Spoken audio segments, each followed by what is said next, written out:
Good evening, everyone, and welcome to round 9 of the Australasian Sim Racing League TCAC Retro. We're doing Mans Midgets, of course, and we are at Mendig Flugplatz tonight for two 20-minute races for the sprint format. I am Michael Salavari, and unfortunately I don't have anyone joining me tonight. We thought we'd have Kiwi Chris back, but that's been held off for another week, so it's just me once again, but that's okay because along with me tonight we have 13 cars for two 20-minute races. And we'll take you to the Grand Prix of Deutschland at Mendig Flugplatz. Flugplatz, of course, meaning airfield. And this is a very, very interesting little track. It's, of course, being an airfield, very, very flat.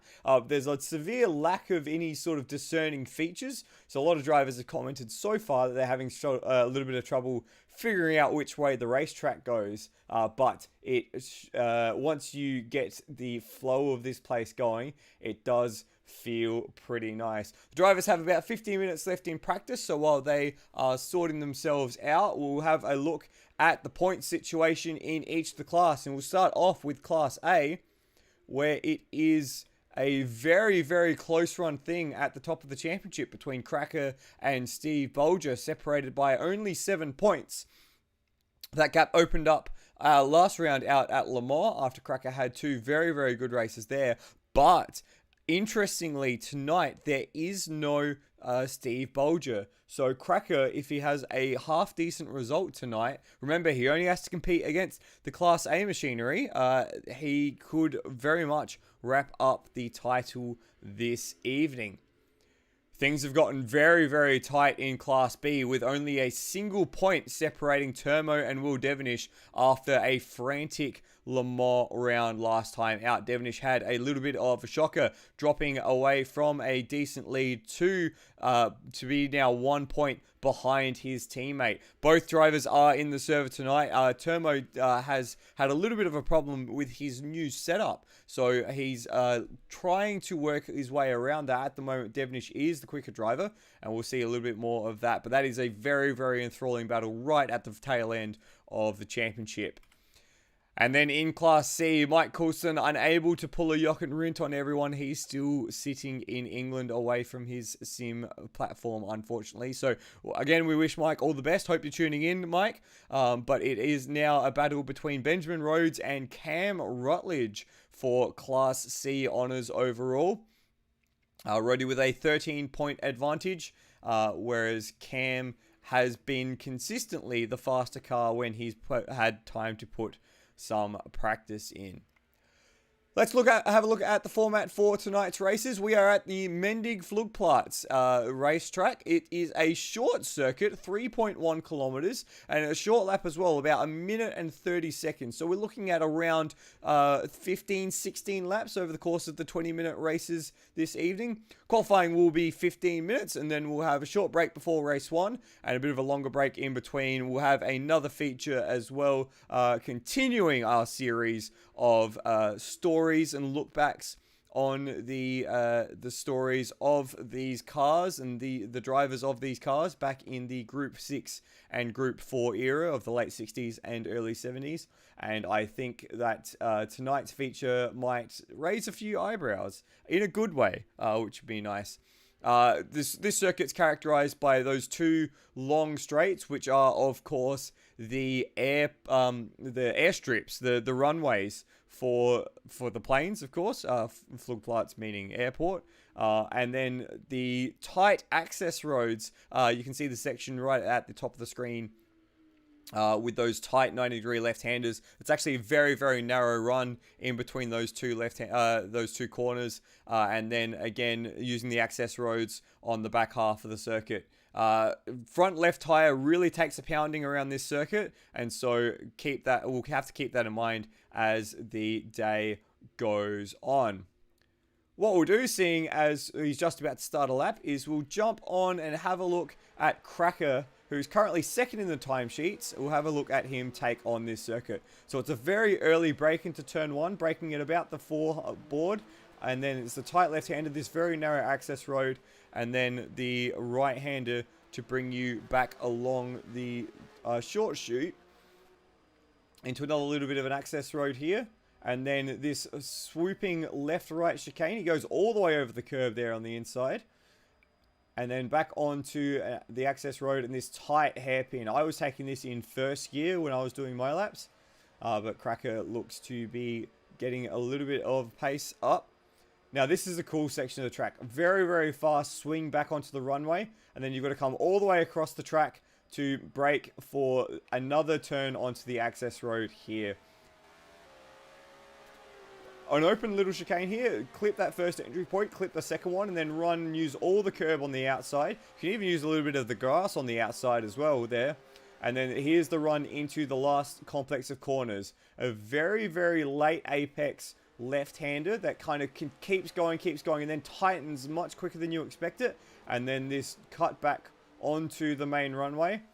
And a little chicane here that can catch you out on track limits very, very easily. You're encouraged in these cars, especially because they're smaller, to take as much pace as you can through that section, but it will bite you. So that is a lap of Mendig. Cracker puts in a 26.5, which is a very impressive lap. Not his fastest lap, and not the fastest lap so far tonight. Fastest lap so far tonight, as we watch Nathan Higginson doing a celebratory pirouette as he's managed to outstrip my lap time. So well done, Nathan. Is so far Will Devonish, who sits in the pits. He's just about to pop out for another late run,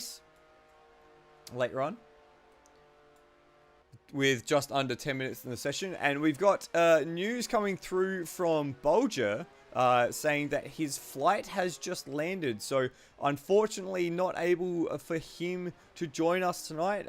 He's found his way to a different Flugplatz. So unfortunate for Bolger, that probably closes his chances of taking a Class A championship. You know, provided a calamity doesn't happen to Cracker tonight. Which is a shame, because Bolger has probably been the fastest and most consistent Class A runner. He's just missed too many races, unfortunately. But we're focusing back on tonight. Here is Will Devonish and the Class C protagonist, or not quite the protagonist, sitting in third place in the championship, Cam Rutledge. We'll have another look at Cracker coming through the chicane. Not quite as quick a lap this time around, I don't think. But he's winding up for another run. Nathan Higginson doing a good showing in Class A. Let's hope that Higo can keep that up across a whole race distance. We've seen glimpses of pace from Higo throughout the season and in other seasons, but just not enough consistency through a full race. So hopefully Higo snaps at the chance tonight, because with only one or two other Class A runners, he could be in for a very good result. Ujit Mishra joins us again in the Singapore Airlines Ferrari 512S. Good to have Ujit back with us. He's running, of course, in Class A. Steve Warwick makes his debut in the series tonight, driving the Guest Auto Delta Alfa Romeo Tipo 33/3. So it'll be great to have Warwick in with us as he takes the scenic route through Sector 2. Beautiful looking car, the Alfa. Not quite perfectly matched to the chassis, unfortunately, but still looks good and still sounds very, very nice in that V12. Looks great from the front. We've got Luke Joyner as well tonight. He sits pretty comfortably in the mid-pack for Class B. And we've got this really, really interesting pit entry here that we're going to have to be contending with tonight. We are using the sprint format, so there shouldn't be any pit stops tonight. But if there are, there is a very significant pinch point, much like Turn 1 at Winton, for the cars crossing over each other. Scott Murrell sits in 7th in the Class C machine, so he's done very well so far tonight. Here's Cam Rutledge. We made mention of him before, as Will Devonish just spins out ahead of him. Matt Cecil in the Ford GT40. Brian Walsh in the Ford GT40. Rhodey in another one of the Matras. And I feel we'll have Glenn Miles to feature 4 Class A entries, 3 Class B, and 3 Class C entries, and the remainder, of course, in Class B. As I say that, it looks like we have just lost someone from the server, and I reckon it might have been Will Devonish. So we'll just chase that one up super duper quickly. Whereabouts is Termo? There he is. He's back to his normal blue livery after running a orange sort of tribute livery. He's got Ned Kelly on the front of his car. Not sure if you saw that.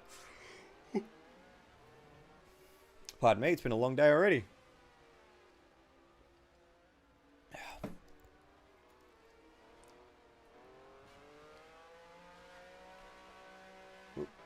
That's not what I'm looking for. That's what I'm looking for. Let's have a look at some of the stationary cameras while we're waiting for the session to get underway. As you can see here, this turn 1 and 2 complex, very, very tight access road that the cars are going to have to find their way through. I keep doing that. This is the angle that I want. Here's the second run onto the big airfield. You kind of get suckered in here because you look at all that tarmac and you think, wow, I can just take all of it.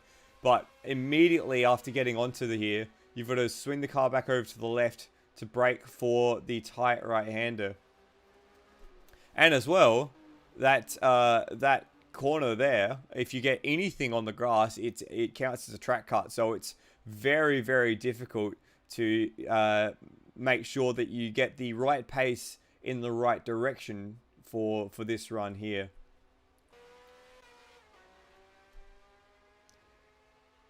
Here's the last corner. So slowly tightening, and then all of a sudden it really clamps up. And then you got that run back onto the main straight with the chicane just before the pits. As you see, Scott Morrill dive into the pits there.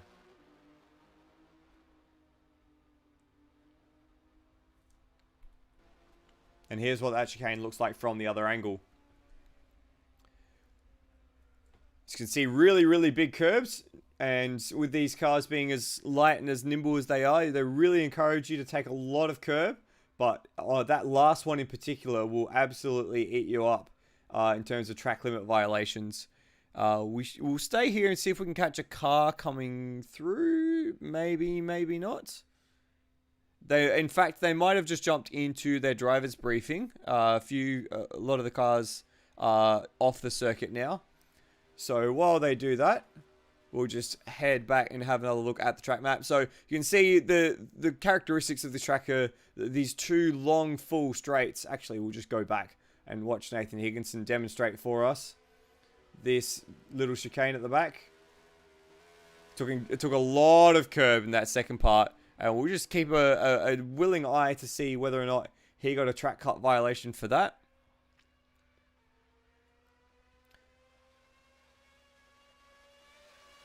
Oh, Scott Morrill. He probably got a track cut for that, just based on where he was over the curb. And actually, no, he must have nailed it because he actually improves his lap time to a 27.9.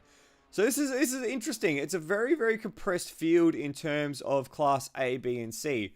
And as we look back at the track map, you can kind of see why you do have these big, long, open straights. They're broken up by these very tight sections, which really favor the more nimble, lighter machines, especially that thin section in the Sector 1.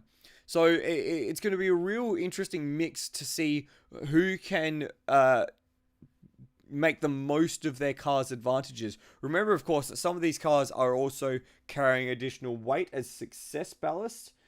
So, for example, I know that Steve Bolger, had he run tonight, would have had 40 kilos to contend with. Termo has 30, whereas Will Devonish has 25, so that might be a point of difference between the two drivers. The next big one to look at is Cracker. He has 25 kilos as well. So there's a few complicating factors here between what weights people are running, what class people are running, the sort of nimbility of the cars. It's really going to be an enthralling little pair of races tonight on a very short circuit. For those playing along at home who've been trying to track where we've gotten our inspiration from for these tracks, this track has been brought in to replace the Zeltweg Airfield circuit. which is just south of the Red Bull Ring. It's actually the racetrack where the Porsche 917 took its first victory in 1969, the last round of the season. And those who can recall all the way back to our Porsche 917 feature right at the very beginning of this series would remember that. Something I noticed while running laps of the track is that you can see all of the big, heavy, long corners are generally right-handers. You've got that second corner that you're trying to accelerate through, the kind of dicky little chicane at the end of Sector 1, and then that tight hairpin, and then again coming through onto the airfield proper, and then that long sweeping right-hander into that access road at the very bottom of the circuit. And, of course, the final complex of corners really, really tortures the front left corner of the car and the front left tire here. So, expect to see cars struggle with turning as the race progresses. And we have Peter Sally in the chat saying it looks like a little bit of a reverse Bathurst. I can see that. The compelling difference here, though, is that it's flat. It's absolutely flat. It is a pancake of a circuit compared to what Bathurst is. So quite a different character behind it.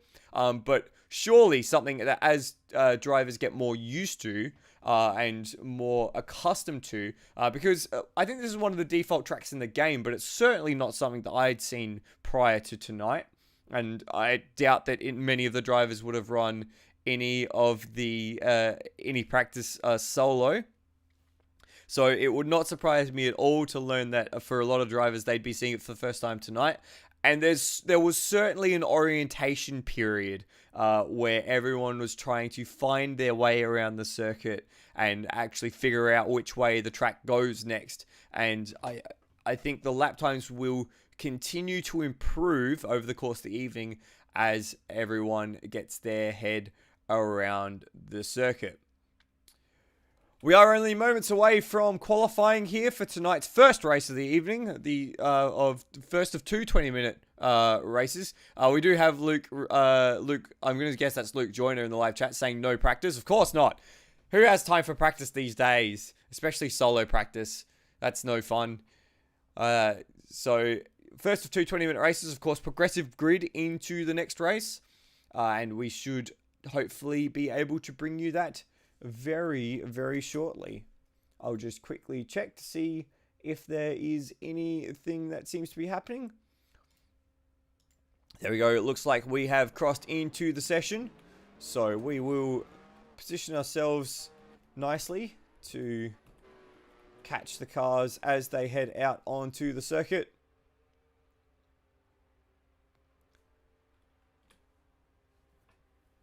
And here we are. I can just see the cars coming out of the stall area and getting ready for the green flag.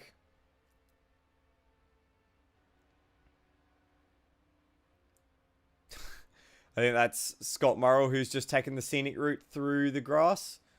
A few drivers seem to have been...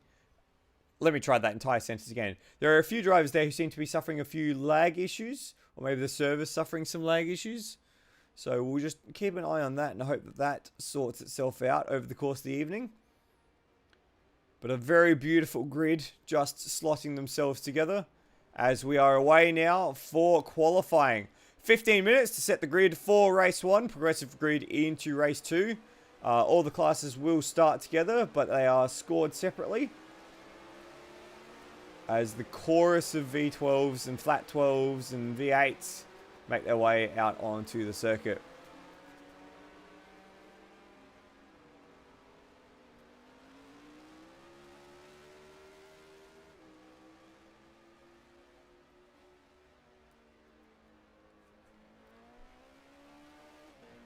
So while they're just orientating themselves around the circuit, we'll just try and see if we can shed light on the sector markers that we're going to be talking about this evening.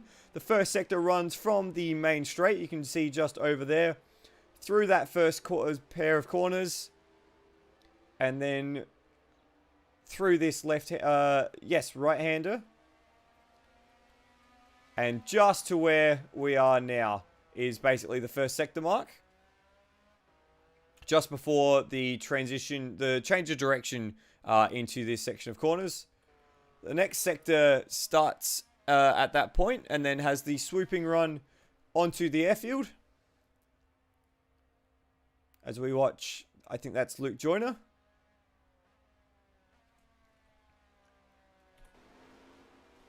And ends just as we enter this straight. So just in the background there where Luke is now, that is the Sector 2 marker.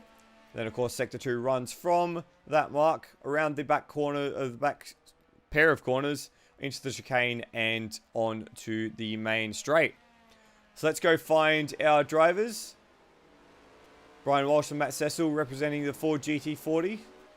They're actually at the tail of this group, so let's scroll our way a little further up and see if we can find... Oh, this is quite a gaggle we have here. We've got two Class A cars trying to make their way through Rhodey as a Class C car, and then Will Devenish behind trying to do the same as well. And there's furthermore even ahead. So Ujit Mishra is up the road as Higginson has a big look on the inside of Cracker and spins out. Let's leave him there. And Mishra is just coming through Sector 2. There's his time now, 57.5. It was Cracker who was the fastest to the first sector, 19.5. But Mishra comes through the final corners, loping his way through onto that main straight, and now through the chicane.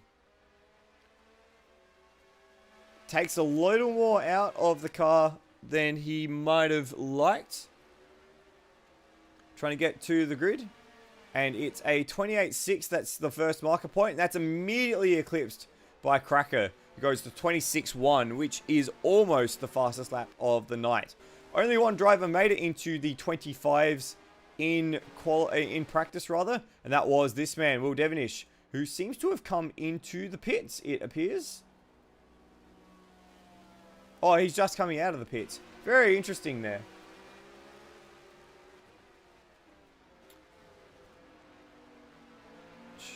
Few drivers down the back of the field just finishing their laps now. It's interesting that only 4 drivers set laps on that first run through, and I would suspect that that is entirely because of track limits violations. The curbs here are very attractive to try and pound, but they do not allow you too much leeway, unfortunately. They're very, very unkind if you try to take a little too much. Keep eyes on Steve Warwick as he comes through onto the airfield. His debut in the series, of course, tonight. Chosen to go into a Class B car. Make use of the Alfa Romeo, which has only seen action at 1 round tonight. Here's Will Devenish right behind him. He comes through to the second sector mark, and he's only just a second down on the lead. So not too far away. It'd be interesting to see where Will is at behind him as well. Actually, Will's on an outlap, so it doesn't matter what he does, except if he does that. And he makes contact with Steve Warwick in that heavily loaded final complex of corners. So not ideal there for either of them, actually, because Will's had to shoot through to try and improve on his lap. Improve to start his lap, rather. And Steve Warwick jumps up into third, so a 29. He lost a full 2 seconds in that last sector, so not the best run for him. Got Ujit Mishra just coming back out once again, as it does Cracker. Luke Joyner, Termo, Higginson. Let's keep eyes on Higginson. Let's see if he can replicate the pace that he had in practice. Remember, his best lap, a 26.5, would be good enough for second place if he was able to replicate it currently. He's got traffic in the form of what looks like Rhodey to contend with in that Matra Simca 650S. As they come through the S, we're going to call that the S's now, and shoots onto the penultimate straight. Very good lap so far from Higginson, 56.2 to the second sector. Less than a second away from the lead. He just needs to hold it together in this final sector. Backs it in very, very hard on the rear brakes. Does well to keep it together. Now, the all-important last chicane. Let's see if he can escape a track cut here. Or over the white line that time on this middle part of the chicane. Let's see if he escapes with his lap time. And oh no, he doesn't. Oh no, yes he does. A 27.6 for Higo. So he goes into second place so far. Warwick's currently leading Class B. He can't improve on that lap. And Cam Rutledge is leading Class C. An impressive lap of 29.5. Not the fastest lap we've seen in Class C. That is Scott Morrow, who set a 27.9 in practice. And in fact, Rutledge has just been eclipsed by Matt Cecil in Class B. Let's see who hasn't set some laps yet. So, we've seen a lap from Rhodey. We've seen a lap from Brian Walsh. Walsh takes a very interesting line through turn 1. Will Devonish is yet to set a time. So, we'd expect to see him somewhere near the top. Scott Morrow also hasn't set a time. Termo yet to set a time as well. And Luke Joyner yet to set a time, as we've got halfway through the session already. And Higginson, let's have a look at this. He's up on the fastest time, and he's a second up on his PB. Again, backs it in the final corner.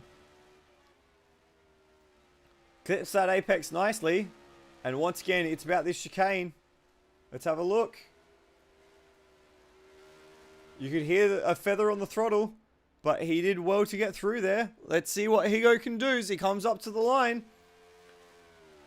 And he goes second.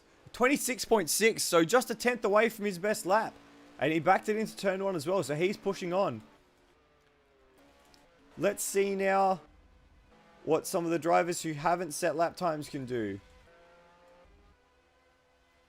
Scott Morrow just coming through the S.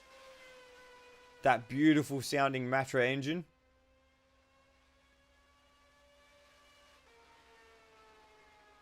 And I think he's picked up a track cut, because we didn't see a sector time pop up there, and we should have for the second sector mark. So let's leave that there. Termo yet to set a lap time. Devonish yet to set a lap time. Joyner's coming down to the line. Let's see where he ends up. And he goes third. Impressive lap from Luke Joyner. 28 flat. So there's certainly pace if you're in a Class B car. There's pace all up and down the field, to be honest. But he's continued on with it. Let's see what Mishra can do. Not sure where Mishra is on this lap. A very slow middle sector is the answer to that. So he will have another go at it.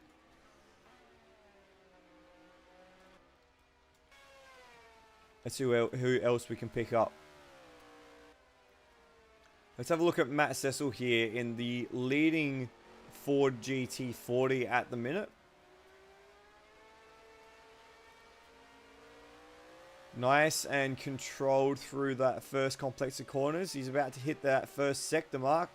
And he has a 19.7. Hit that curb pretty aggressively there and actually jerked the car off to the left. Lucky not to make contact with the wall there as the car broke in a straight line effectively. And that's going to ruin his chances of a decent lap, unfortunately. I want to see if we can spot Will Devonish, who once again, he must be almost purposely throwing it away in the final sector because he's got the purple first and second sector at this point in the session, but just hasn't converted that to a lap time. He must be getting very, very close to straight lining that chicane. Well, he must be straight lining that chicane at every opportunity. Look at how much more dynamic he is through the S's than most other cars. And he's up quite significantly, a 54.9 to that second sector mark.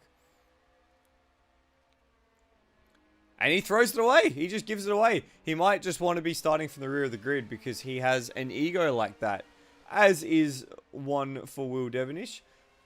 Although, in saying that, he is a point behind in the Class B Championship, so he might not want to be too liberal with the opportunities he gives his competitors.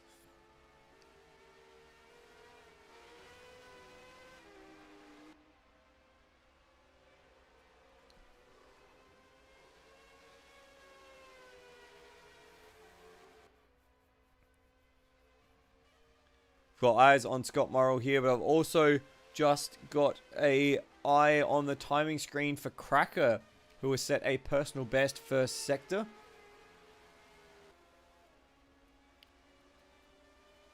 And actually, Nathan Higginson's gone even quicker to the first sector. So we might leave, we can see Higo in the background there. So we'll just keep eyes on Murrell for now as he comes through the final complex of corners to see if he can set a lap time. Oh, but Higo! Higo! He had it. Let's just have a quick look at this replay. Because he was up again to the second sector. But just a little too much of a lose there. And that was enough for him to lose any chance of a shot at the pole position on that lap. Scott Morrow again didn't set a lap time, which is surprising and unfortunate. Will Devonish hasn't set a lap time yet. And they're the only two so far in this session.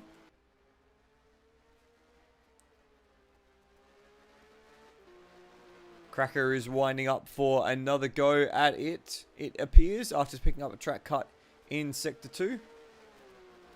So let's ride along with the Porsche 917 and see what the championship leader can do or not. Yep, we're back. A little bit of a lag moment there. Another little bit of a lag moment. The server seems to be struggling just a little bit. We noticed that right at the top of the session as well. But Cracker is up to the tune of 3/10. Very nicely done so far. Hugs that left-hand side of the road to come right across and open out that hairpin. Gets the power down. You can really get some wheel spin, some power on wheel spin in the Porsche there if you're not careful. Cracker looks like he does well. Again, tries to hug the left-hand side of the road to open up this right-hander. Just missed the apex there. And very conservative through the S's. Doesn't quite look as fast as it could, but he's a half a second up. Not quite as electric as the pace Will Devonish was setting earlier. Remember, Devonish had a 54.9 to that second sector mark. But now it's just the last pair of corners. Again, just not quite at the apex. But we'll see how he goes through the chicane. Oh, that looked like a lot of curb. We'll find out as he comes down the back straight. Can he dip into the 25s? And it was a track. Oh no, he does. A 25.5 for Cracker. So he has pole position in his back pocket to the tune of a full second at the minute. Let's see what Nathan Higginson can do. He's not going to have enough time to get around, I don't think. If that's him just through Sector 1, he's not going to have enough time. So drama here for Higo. He might just get through the skin of his teeth. We'll have to keep an eye on it as it comes through. Turmo's in the garage. He's not improving. Mishra is on his last lap. Luke Joyner is also on his last lap, as is Steve Warwick. He's not going to threaten pole. He's only managed a 29 so far. Matt Cecil as well. He will have one last chance. Cam Rutledge, where is he? He's coming onto the airfield. He probably won't get another lap in. He definitely won't get another lap in. And if he's running that narrow to get onto the back end of the circuit, I doubt he will have the pace behind him to improve on his position. And he's a second away, so yeah, a long way away. Rhodey is going to be the first one to cross the line, I think. Is Higginson going to get there? No, Higginson's not going to get there, so he's got his thumbs wrong. Let's see if we can catch up with Mishra now, just coming through the final corner.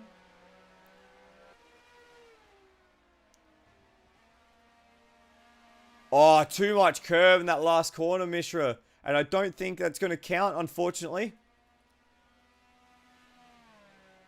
And it doesn't. So, unfortunate for Mishra. Luke Joyner's coming to the pit, so we won't see another lap from him. Last cars out on track are, it looks like, just Steve Warwick. So, we'll find Steve. And he's gone off somewhere. He's actually coming to the pits. And Scott Morrow. So, let's keep an eye on Morrow. Morrow and Cecil. These are the only two cars left out on track. And both were faster in their first sector. Both set a PB in the first sector. Looked like Morrow took a lot of curb there. And we'll see as they come to the line. Can they upheave anyone ahead of them? Morrill goes in 6th, and then Cecil goes to 6th. So both of them improve at the very end, but in the end, Cecil improved the 2 positions, and Morrill stayed in 7th place. So that was qualifying for race 1 this evening. A pretty impressive lap from Cracker, a 25.5, I thought it was, but apparently not the case. 25.5, that's what it says on my screen, but somehow, for some reason, not the timing screen. But we'll run with that. Cracker took pole by a full second over Nathan Higginson, with Termo taking Class B pole position, and Scott Morrill taking Class C pole with a lap time of a 128.3. So the whole, in theory, the whole field in terms of classes, within a spread of about 2 seconds, 2.5 seconds, 3 seconds. So it should be a very hotly contested race. Of course, as I made mention, Will Devonish did not set a lap time in that session, despite setting purple first and middle sectors.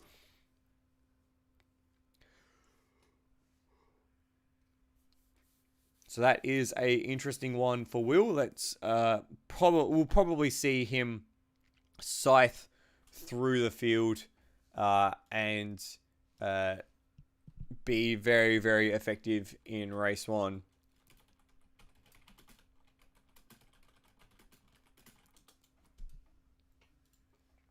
So the teams will just be going through their final briefing, or the drivers rather will be just going through their final briefing ahead of the race.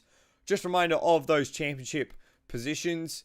With Steve Bolger getting off a plane, it looks like Cracker may well wrap up the championship for Class A tonight. He just needs 2 good solid results with the 4-car Class A field to put the championship beyond Steve Bolger. Class B has a lot of intrigue around it over that battle for the championship. Termo taking the lead by a solitary point after the last round out at Le Mans. And there's a battle a little further down the order as well. Matt Cecil, by virtue of being the only one of those... Luke Joyner is there as well. So he will have a chance to jump up the order with a good race tonight ahead of Lachlan Burke. In Class C, it's Benjamin Rhodes who holds the championship lead. He has 13-point advantage over Cam Rutledge, with Mike Coulston so far indisposed for the last few rounds of the championship. It would be nice to see a few more entries for Class C, with Manuel Centino not being able to join us tonight. But we will hopefully see a renaissance of entries for the finale next week. Next week will be a enduro round, and I'm struggling to remember where it is meant to be, but it will be a 50-minute race, and that 50-minute race will be at the Österreichring, which will be a very, very challenging circuit in these cars. So do join us for that next week. Of course, before then, we still have tonight's action to get to. Of course, 2 races, 2 20-minute races around this little bull ring of a circuit, 3.1 kilometers, 16 turns, torture for the front left tire, and a real good mix for the classes. This has probably been the shortest track of the championship so far. We have made a habit of running these super long circuits that they did run in the past, the likes of Le Mans and the likes of the Nürburgring Nordschleife and of Targa Florio, those 30-something kilometer circuits.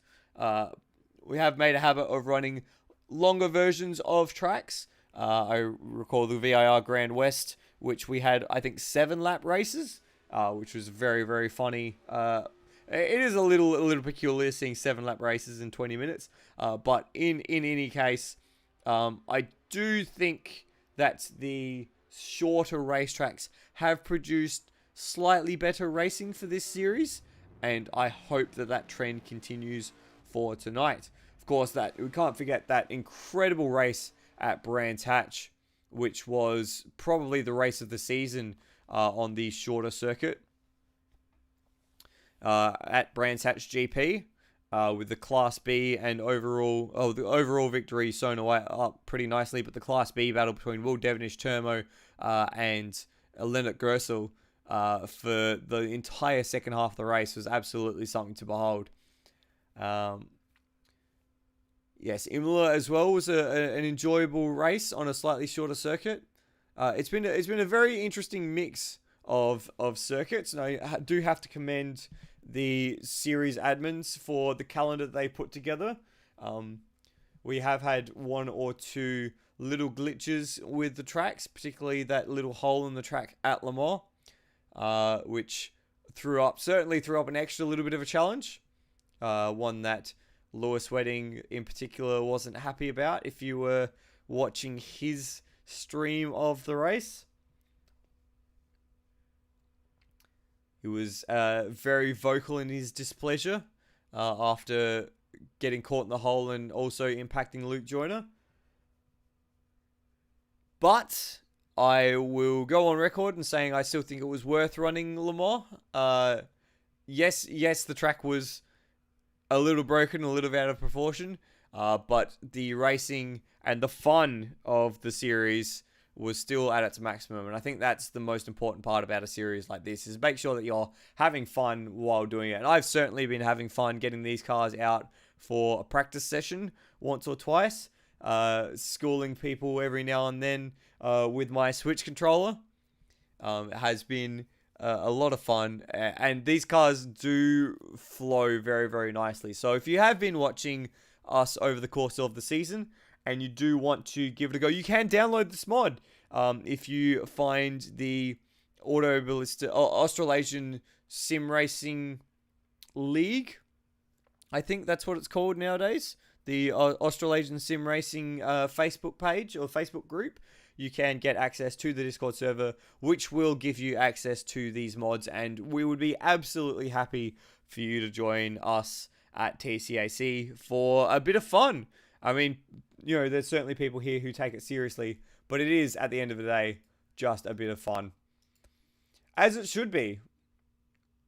Leave the hardcore racing for the ASR supercars and the V8 Scops and all those sort of guys in iRacing and blah, blah, blah, blah. We have had a little bit of an issue with the server, it seems, so we've just backed out again. Just getting ready to set the grid for race 1. Of course, with this, it will mean that the weights will have to be reset. It will mean that the server condition will have to be reset. The race condition will have to be reset. So there will be a little bit more waffling I will have to do to keep you guys on board as they sort their stuff out.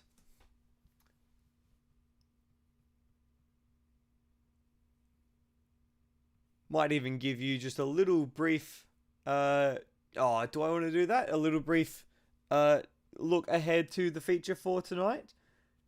As I said at the top of the show, it's probably something that is going to be a little eyebrow raising. This driver is certainly someone who is divisive, who really polarizes opinions, and especially for us in Australia for a multitude of reasons. But is still someone who has an impressive sports car racing legacy, and Formula One for that matter, and does deserve a fair bit of clout for their achievements, both on and off the track.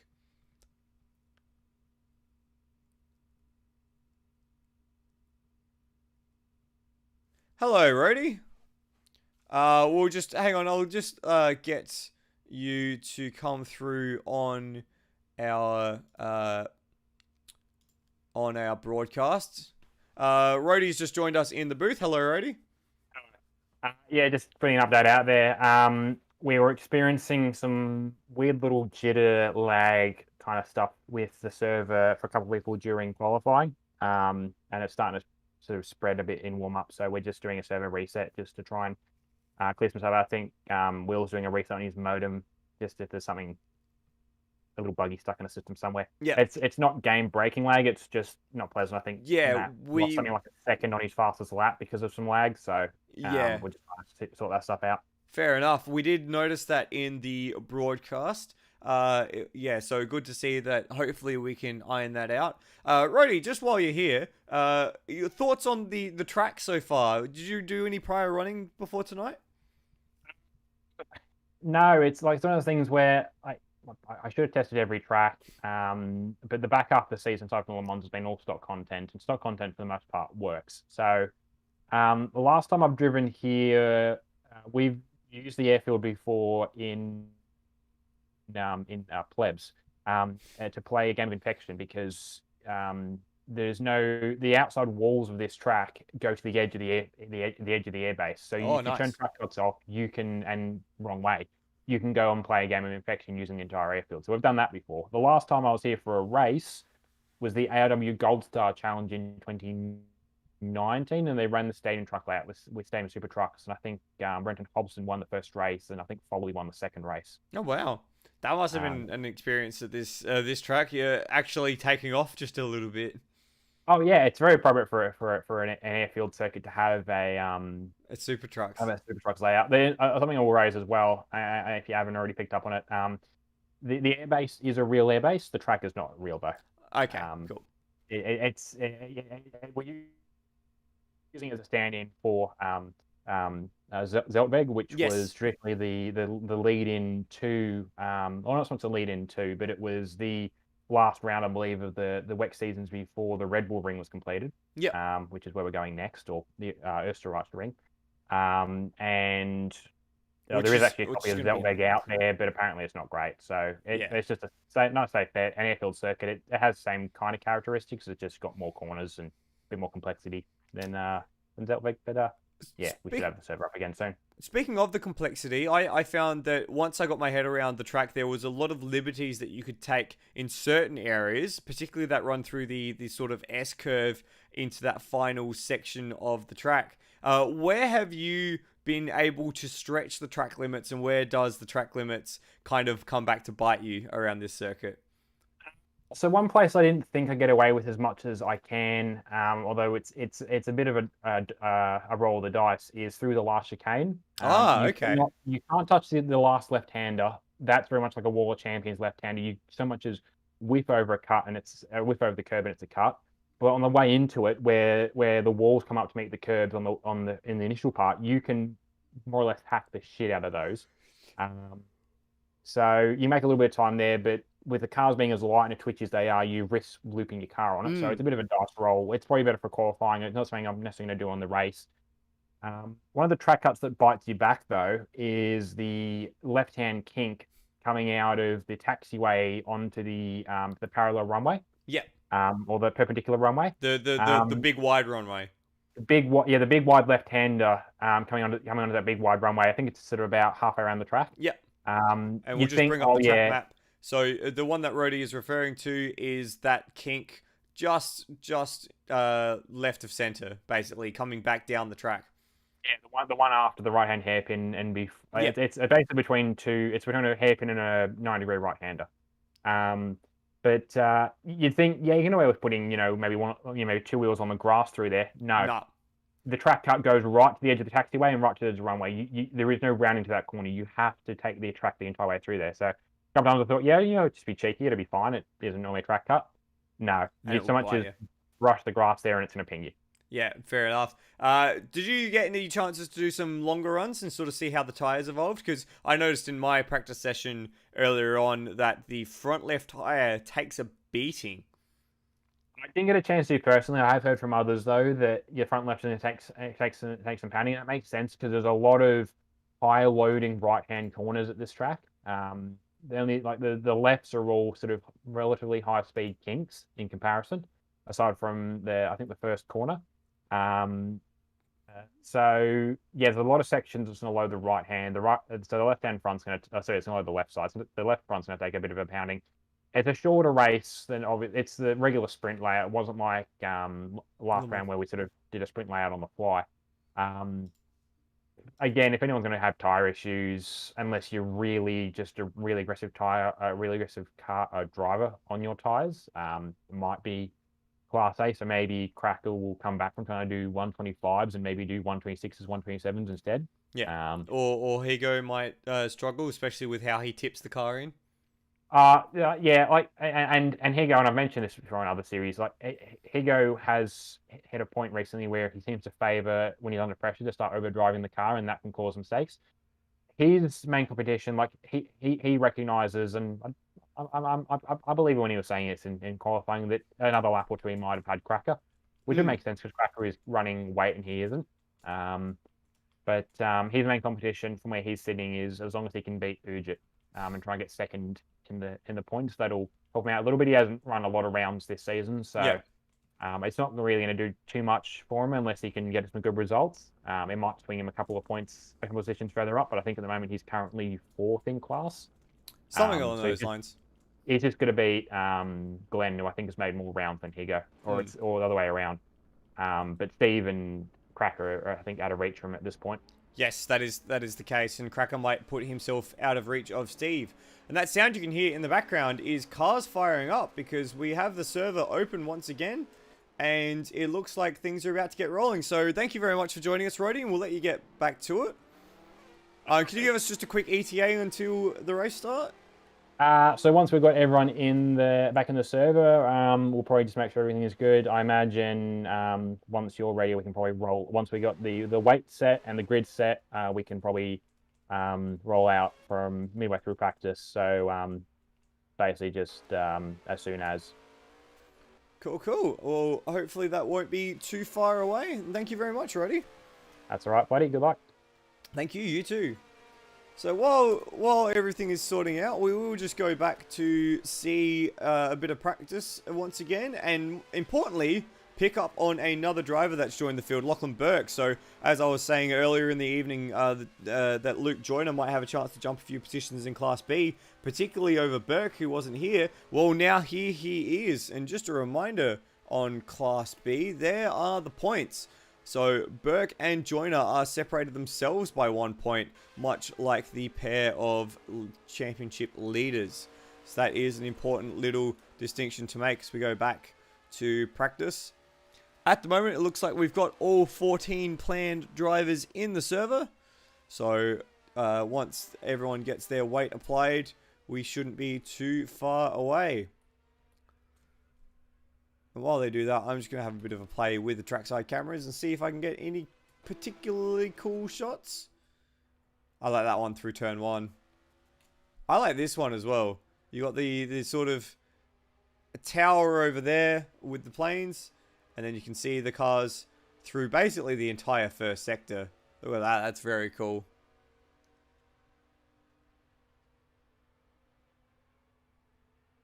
As Lachlan Burke, he's going to be on a 5 before the hairpin as we're tracking Scott Morrill around the circuit.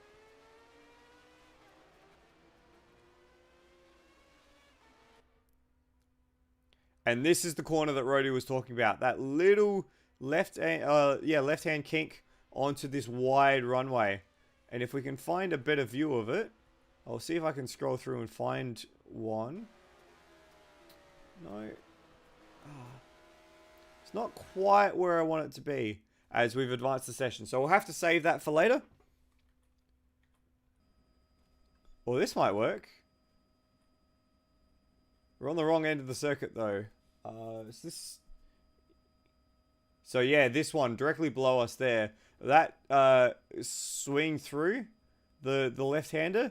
So that was what Rody was saying, is you have absolutely no room for track cuts on the inside. They'll ping you mercilessly. And then you've got to try as much as you can to hug the left side of the road. So that way you can make the corner at the tail end of the runway right at the end there. There is that little S-bend. As you can see, that little patch of grass. That really helps open out that section of corners. So you can carry much more speed through the first part of the chicane and really wind it up. Because you've got that long straight that takes you into the back section, of course, where we are sitting now. So you want to maximize that exit and then that run into the chicanes in the final corner. So the group's probably just getting their weights applied in terms of warm-up.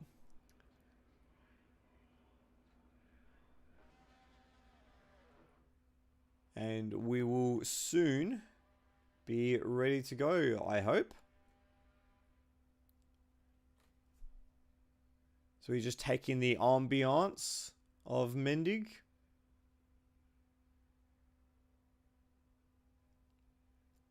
And as much as I have certain feelings about airport tracks and how runways and access roads and elevation change, or rather the lack thereof, are incorporated into, you know, racing circuits, they do have a certain charm about them. And I think that in a properly put together circuit, a airport circuit is fine. I'm actually quite impressed by this circuit. I actually found it quite a lot of fun to run around in, especially compared to other airport circuits like, say, Sebring. And let's leave that well enough alone, because we are almost ready for the first race of the evening. Just watching the cars come onto the grid. We'll see if we can get the first row in shot. Okay, apparently not. So here we are now.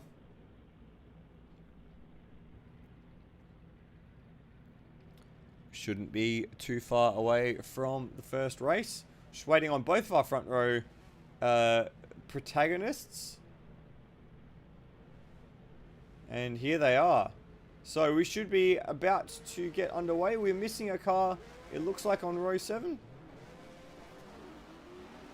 And everyone seems to have appeared on the grid. So let's take you through the grid. And starting off from pole position with a 25.5 to take pole in Class A is Cracker for the Wildcat 917 machine.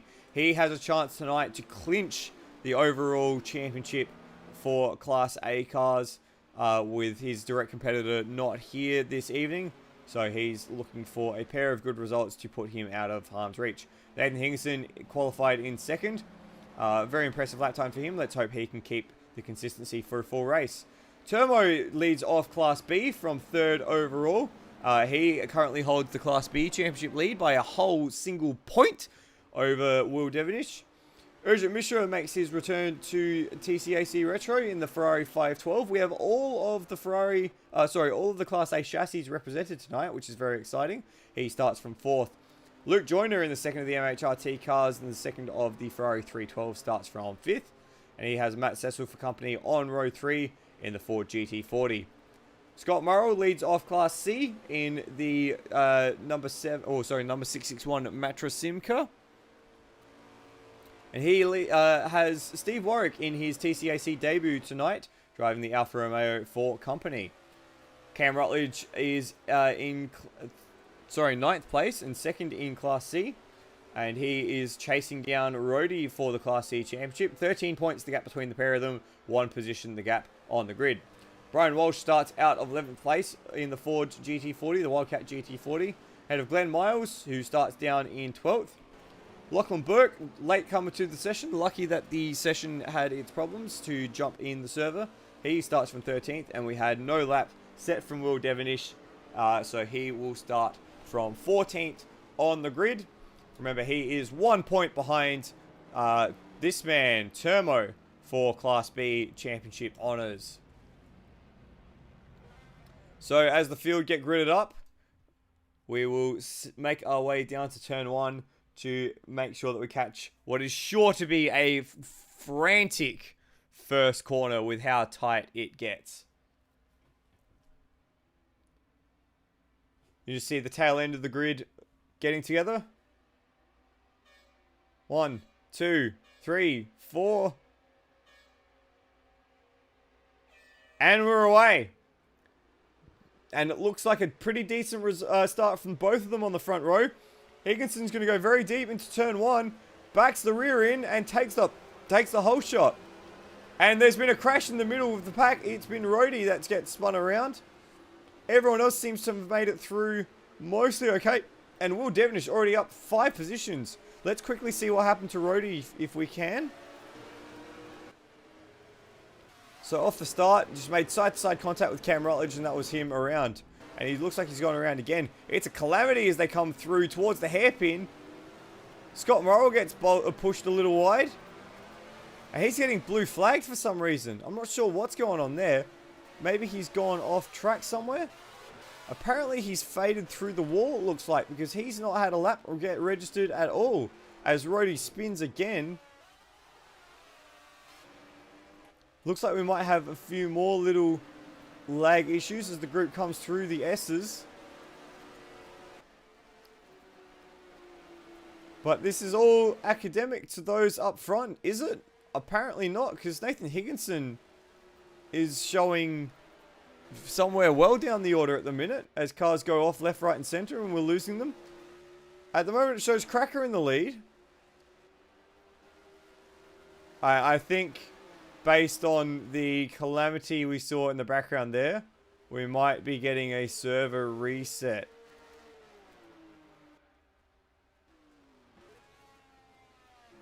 Service seems to very much be struggling, but we're still okay. Let's have a look at what happened to Luke Joyner, because I noticed that off in the background. I wasn't sure how it happened.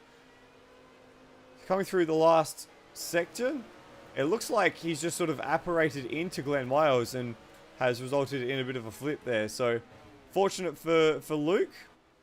Oh, and Steve Warwick's gone around as well. What's happened here? Warwick versus Termo coming through turn 2. And it's a similar sort of thing where a lag moment has... Oh no, he just got wheels up on the curb and that was enough to spin him around. So he's dropped down the field. And it looks like we've got a server reset happening because a bunch of cars have gone to the lane. So, unfortunate for those who made good starts. And it looks like, in fact, that we are going to do a full reset onto an entirely different server.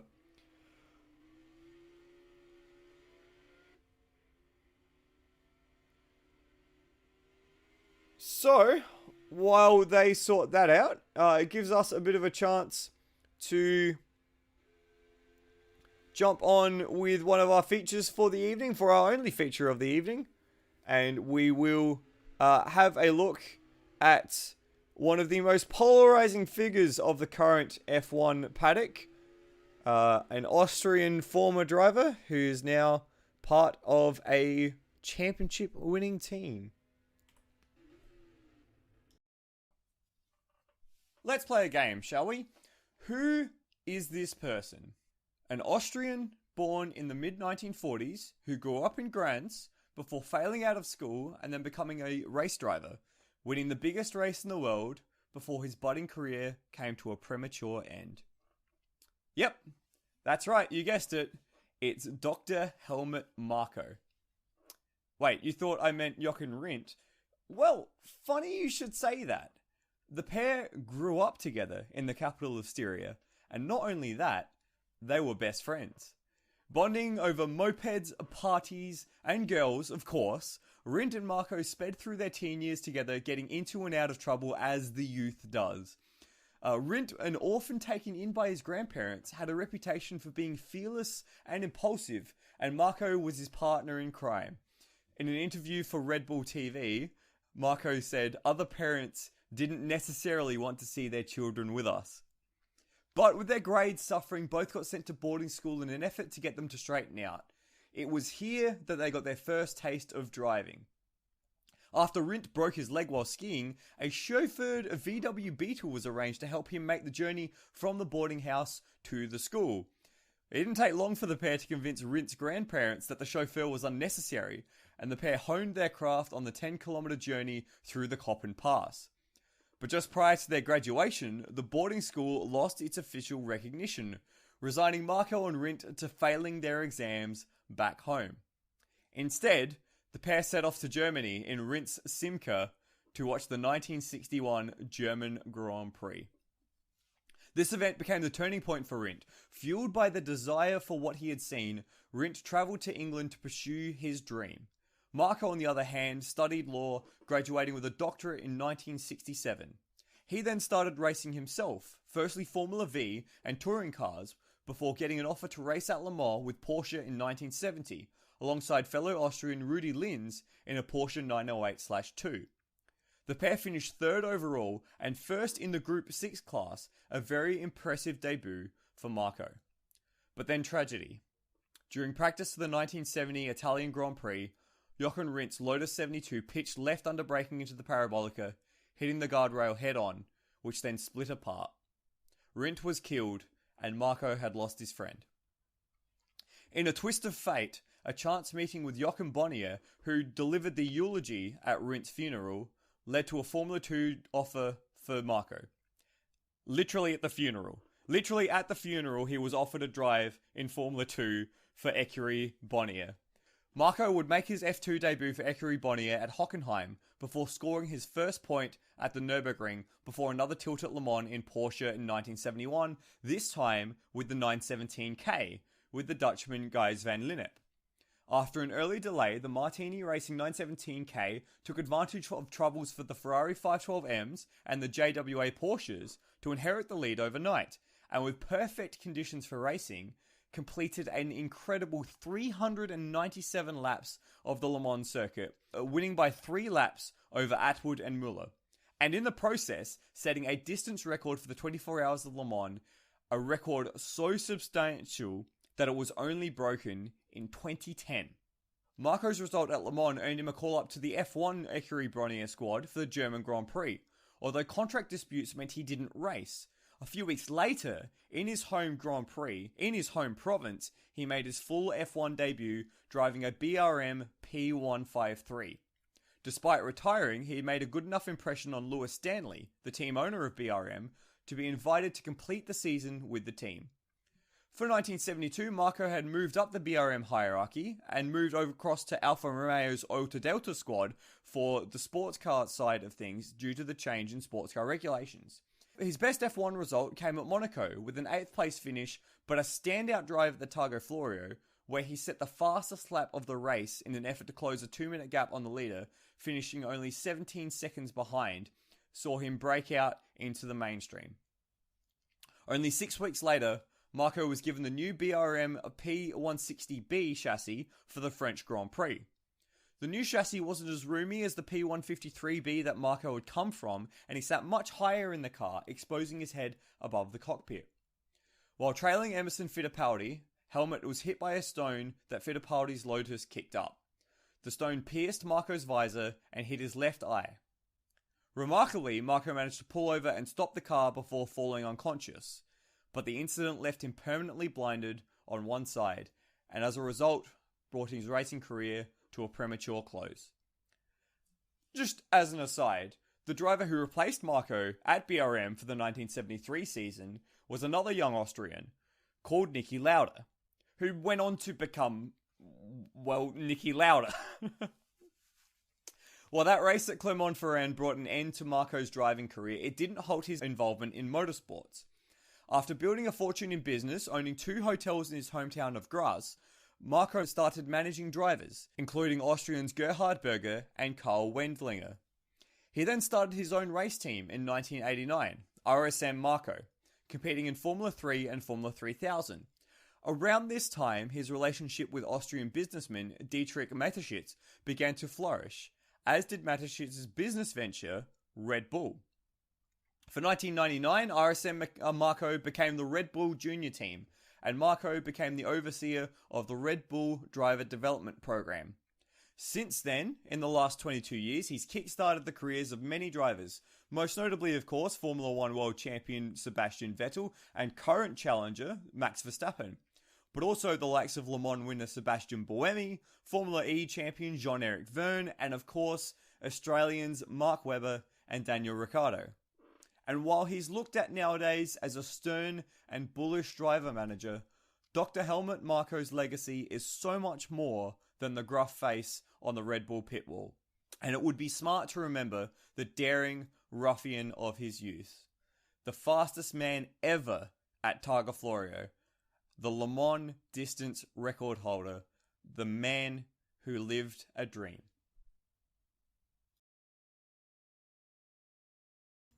And welcome back to Mendig.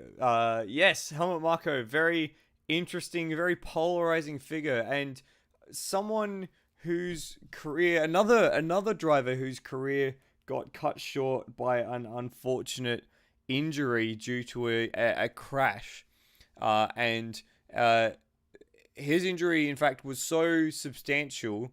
Rather, his incident, the stone going through his visor, was so substantial that immediately after that race, they brought in bulletproof Perspex visors for all F1 races and a lot of sports cars as well.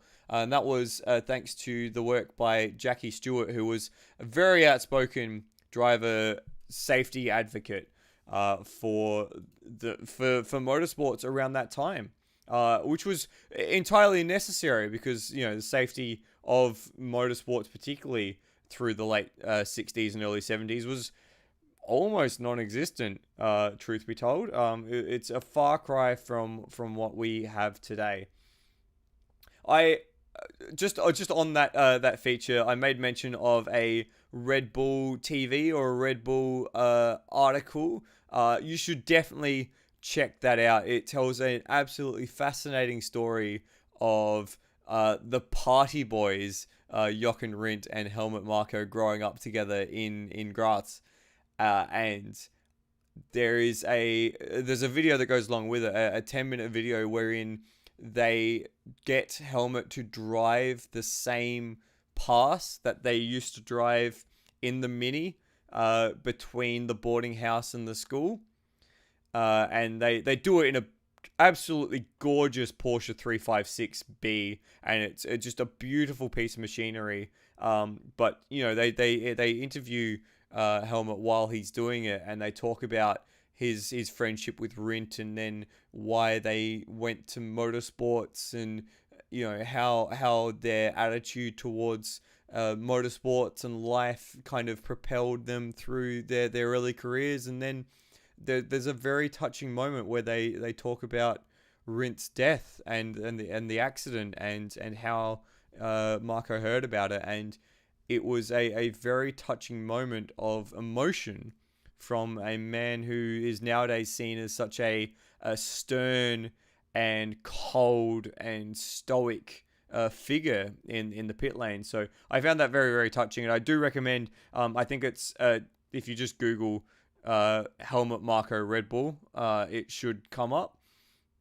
And it's well worth the read and well worth the watch. He comments many times about the the fact that Jochen's personality meant that there was always women around, and he comments a lot about the women around in Austria. So a little bit of humor there as well.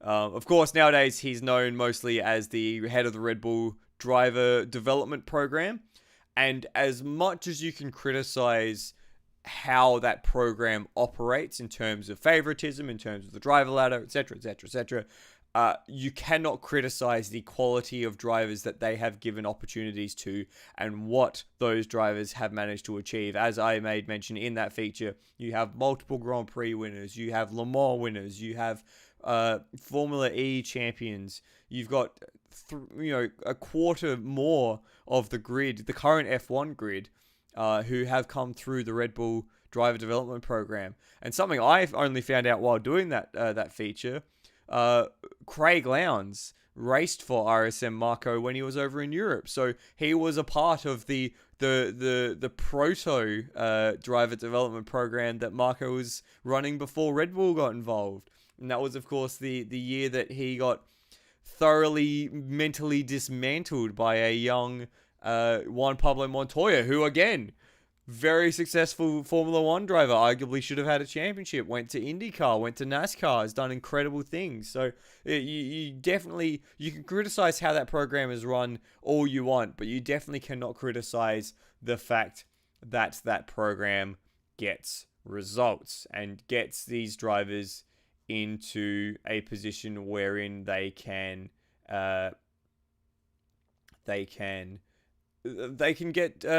get results and do things that they wouldn't have been able to. So yeah, and of course, many people forget that Marco was a very accomplished racer in himself, winning Le Mans, and was on a fast track to some success. I kind of joked at the fact that, you know, he was replaced by Niki Lauda, who then went and became Niki Lauda, but that's very much the fine margins there. You know, that BRM contract was already signed for 1973, and apparently as well, I'm not sure how valid what I read was, but apparently there was also a pre-contract for Ferrari for 1974, which Marco was slightly involved in, and that was the year that Niki Lauda started gaining great success. So, you know, we could have been talking about Helmut Marco as Austria's greatest racing product instead of Niki Lauda. It's just one of those things that you're never quite sure about looking back on it. Yeah, so a very interesting man, and I would love if I was given the opportunity to sit down and have a dinner with him and quiz him about all these things. But of course, we are as of yet small fry here at Endurance Chat Media, and those sort of opportunities don't necessarily come around. Insofar as international motorsports, yet, fingers, arms, legs, toes, and eyes crossed. But we shall see in the future. I had been given an update on tonight's proceedings while that feature was running. Firstly, we have moved to a different server entirely, so that should hopefully cut down the lag issues that we have seen over the course of the night. And as well, there's been a change of format for the races tonight. So while it says there on the race information, qualifying 15 minutes and race 2 times 20 minutes, because of the sequence of delays that we have suffered so far, we are going to instead run one single sprint race worth double points for 20 minutes. So it really ups the ante and ups the pressure on those in championship battles as to how they go about it tonight. So we're just finalizing things now. They're accelerating through the practice and the warm-up, and hopefully we should be ready to go with some action, some racing action for you guys all very, very shortly.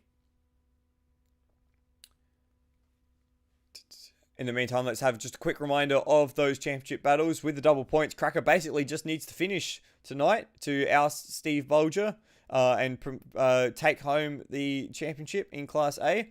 There is a little bit of intrigue between Nathan Higginson and Glenn Miles and Ujit Mishra, who doesn't feature on that graphic for the minors, but really it has been a battle into all season. In Class B, it is 1 point between Turmo and Will Devonish. Matt Cecil sits a fairly comfortable third place, and then it is 1 point between Lachlan Burke and Luke Joyner as well for fourth.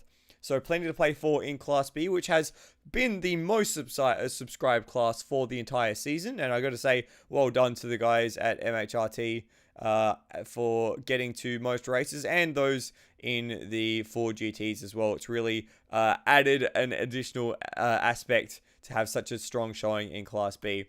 And in Class C, it's Benjamin Rhodes who leads by 13 points over Cam Rutledge. Unfortunately, Mike Coulston has had to sit out the last 3 rounds of the season, travelling back to the UK to take care of a family emergency. So we wish Mike all the very best and hope to see him back behind the wheel of some sort of machinery very, very shortly. We are just crossing I's and dotting T's now while we wait for everyone to get ready. They're just setting everyone up on the grid, so hopefully we shouldn't be far away from the start of the only race of the evening. And while they do that, I do want to just extend a thank you and a shout out to NetherRealmian for allowing us to use his server tonight, and as well for all the beautiful broadcast images and graphics you've seen over the course of the season. As someone with absolutely zero artistic and design ability, having the opportunity to say, hey, it would look good if you do this, and then just having someone magically make it happen has been very, very nice. So do want to send out a huge thanks to Nether for putting together all of our broadcast graphics for the season. It has been an invaluable addition to our broadcasts.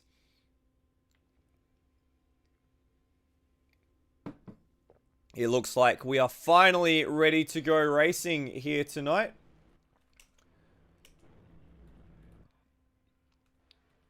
And soon, hopefully very shortly, we will have our 14 runners on the grid.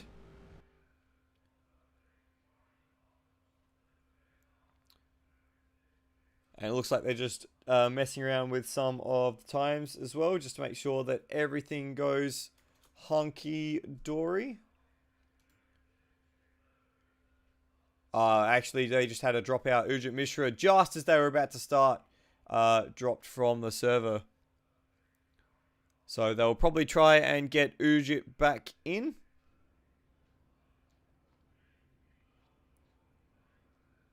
Of course, it's a wonder that Ujit has even managed to get here tonight. And be a part of the proceedings at Auto Ballista. Oh, sorry, not Auto Ballista Australia. Australasian Sim Racing. If I remember correctly, he suffered from COVID earlier on in the year. So he's done a very good job to get himself back in a serviceable condition. And it looks like we've had another dropout, unfortunately. I think it's Glenn Miles who has dropped from the server.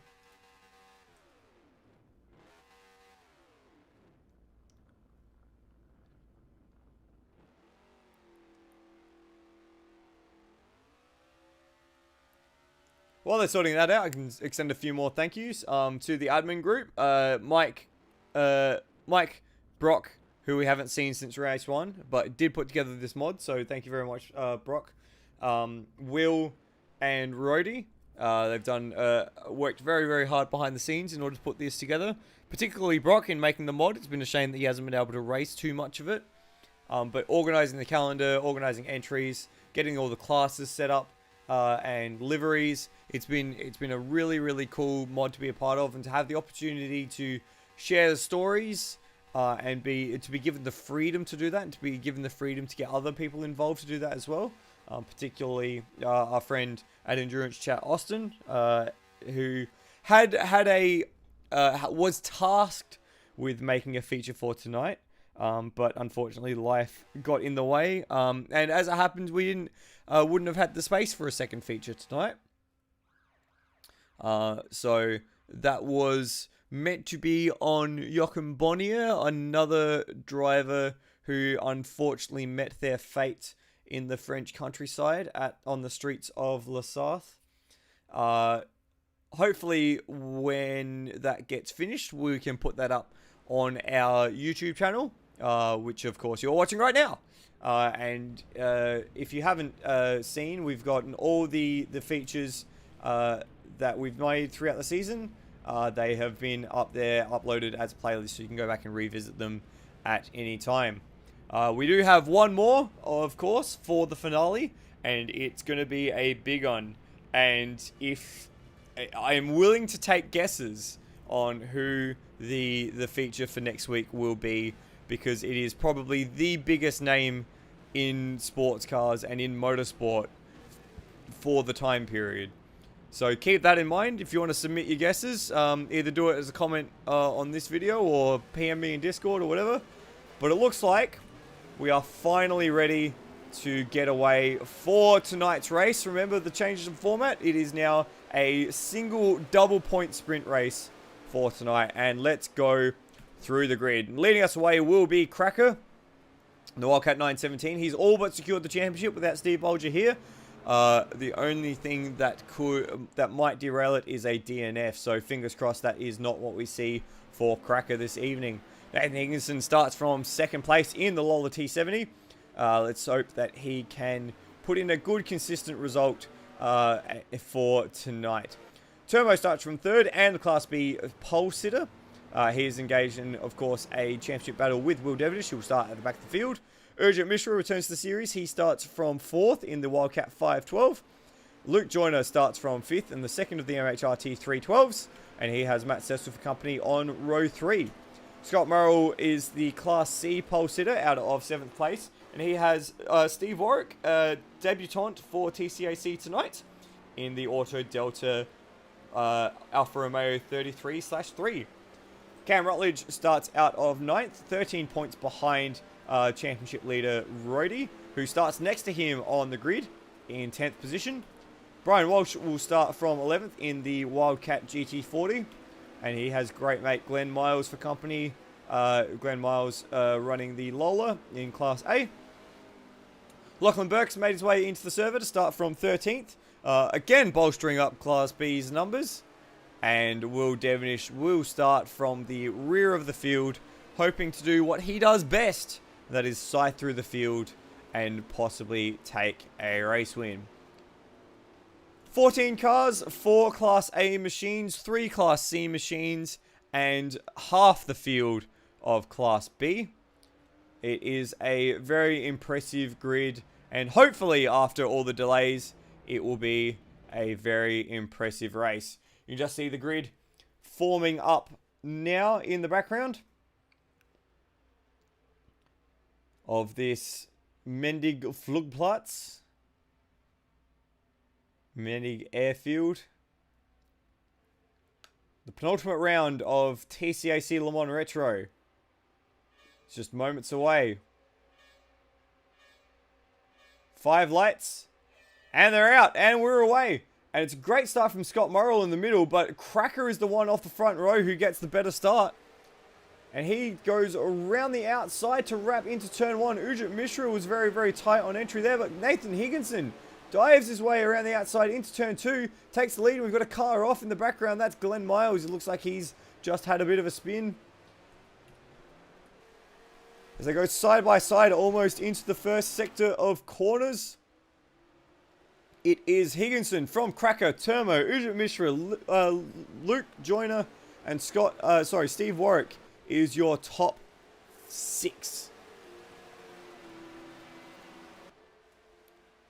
That will be a track cut for Nathan. He's had trouble with keeping these cars on the track. So they come through and he's outbraked himself into that access road and cedes the lead to Cracker. So he's dropped down now to 4th place as Termos muscles his way into 2nd. Keeping Ujit behind him. Luke Joyner sits in 4th. Higginson's dropped even further. He's gone down to 5th. A little bit of an excursion on the exit road there as well as we come into the final complex of corners. Remember, the power of the Class A cars should enable them to run away a little bit in the straights, but they suffer a little bit for traction, especially coming out of corners. Whereas the Class B cars are much more balanced. And have a look at Scott Morrill. He zoomed through that chicane, and they're going to go 4 wide down the back straight. Despite a great run, Scott has been monstered by the Class B cars around him. Really fighting in that Matra to mix it up with the bigger boys. Oh, and Warwick and Matt Cecil got a little bit side by side there. Almost a little bit of contact as they make their way through Sector 1. And that already Will Devonish up to 6th place. That's an incredible start from Will. He's 3rd place in class as we look at this train of Class B machines. As they swing onto the airport. And in through the access road.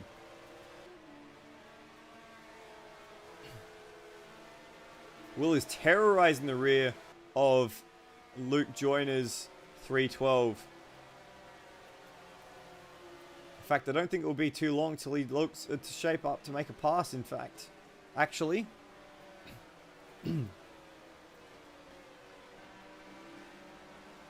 Maybe even down into turn 1, provided he gets a good run through the chicane here. Takes a lot of curb on the first 2 parts. Maybe a little too much in the second part. Let's see if he picks up a track cut for that one. As Cracker sets a fast lap of the race, Ujit Mishra betters it. Devonish goes in to the corner and takes 5th position. Didn't get a track cut as well, so does manage to get through without a question mark over his head.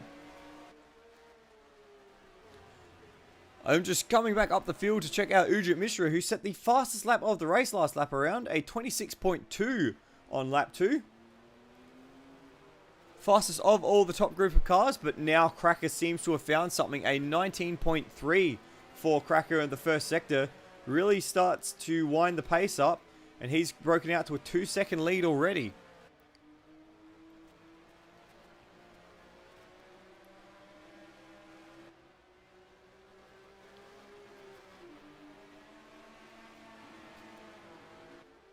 Oh, and we got Nathan Higginson off in the background. Once again. We'll have a look at Higo. So, through the access road, not too bad. And then through the S's, what happened to him? Oh, got way too much of the curb in the first part. Got right over the top of it. And that was enough to send him around. So, he's now dropped down to 9th. We've seen Higo do this a few times. He's certainly got pace. But he tends to overdrive things and make mistakes. So, maybe as he grows and matures, he might be able, or as he makes another mistake, and that's a more substantial one. He's hit both barriers hard there. And continues on. Let's have a quick look at what happened to him. So watch the front on view, and we're looking for the green car just in back of shot. You can see too much curb in the first part really unsettles the car, and then bang, he had really nowhere to go. So unfortunate for Higginson. He's got a lot of work to do if he wants to recover from that. Willing battle here between Lachlan Burke and Cecil as they come through the hairpin. They have Steve Warwick and Luke Joyner just up the road. And Will Devonish has cleared out to a massive advantage already on this group. Very narrow line from Cecil there versus the wide entry from Burke. Let's see if Burke can use the maximum of that. Had to take a little more out of it through the S's, but is right on up the clacker of the Ford GT40, right up the tailpipes. And he's having a little bit of a peek through the final complex of corners.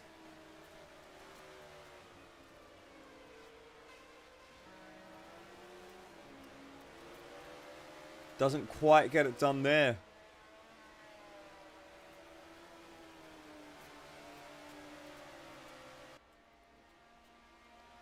Wow, look at that lap time. Will Devonish, a 1:25 flat in the 312P. An incredible lap for Will, and he's already on the tail of Terma. Remember, these two separated by a solitary point in the Class B Championship, as Will runs a little wide there. Makes the grass, and then ends up having to check up as they enter the hairpin. So a little bit more scrappy this lap around. Now, of course, while Mishra is just ahead of this pair, they're really just racing a battle between themselves. Doesn't matter whether or not they overtake Ujit, they're still going to be scored alongside each other. This is the battle not only for Class B win, but for the Class B Championship.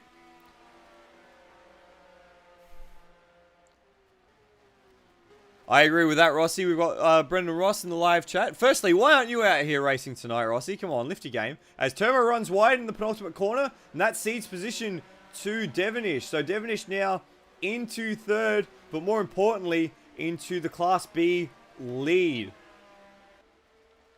And you've got to wonder now if Will having the Class B lead so early in the race, even though we're almost already halfway through the race, if he's just going to clear out and disappear. We've got a drive-through penalty already for Lachlan Burke, and I suspect this will be for track limits. So we'll have a look here. He comes through the chicane. And yes, well over that curb on the inside. So that will be a drive-through penalty for Burke, which is unfortunate, but not a surprise considering that he only just jumped into the server late on. And what I was about to say was that Rossi mentioned in the live chat, Higo's term for overdriving needs to be called over-Higoing it from now on. Which I think is fair enough, considering it's a consistent problem. And of course, here at Australasian Sim Racing, we do nothing better than make fun of people's consistent problems. As Turmo runs it a little wide, using all of the road and then some over the exit curve of the S's. Turmo hasn't let Devonish disappear off into the distance, it must be said. Both of them picked up a track cut through Sector 2, and Devonish has gone wide. Devonish has gone wide, and unsurprisingly, Heroes picked up a penalty, probably for track limits. But Devonish has done exactly what Turmo did just a single lap ago. And now it is Turmo who holds the class lead and the championship lead. So in the blink of an eye, it's all switched back around. Will's looking very racy up the inside, though. And makes the move into turn 1.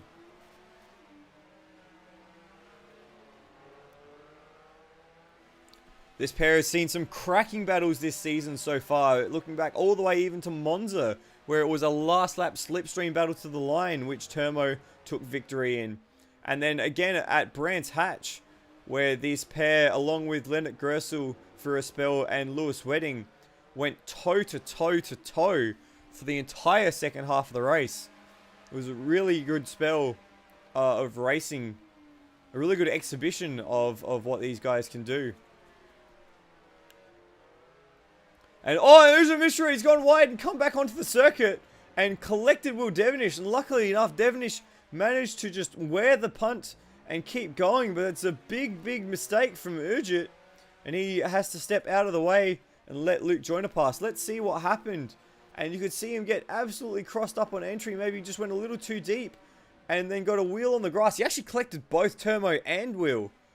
So lucky for those two that they didn't get more caught up in that. But very unlucky to get caught up in it in the first place. And Will actually picked up a track cut for that as well. Having to make a bit of an escape. And there's a yellow flag up the road, and it's for Glenn Miles, who has found the paddock on the entry of turn 2. Oh, that was very, very narrow from Turmo there. Probably earning himself a track cut as well. And in fact, yes, he did. So they're running out of lives here, and there's not very many places where they can keep them, unfortunately for them. So they're going to have to really try and manage their track violations over the second half of the race. And it has looked like Will's just stretched out just a little bit of a lead now, as we switch back to Mishra versus Joyner. And Mishra managed to get it done at the kink, but Joyner, very, very close to making that move on the inside there. Did have to back out of it in the end.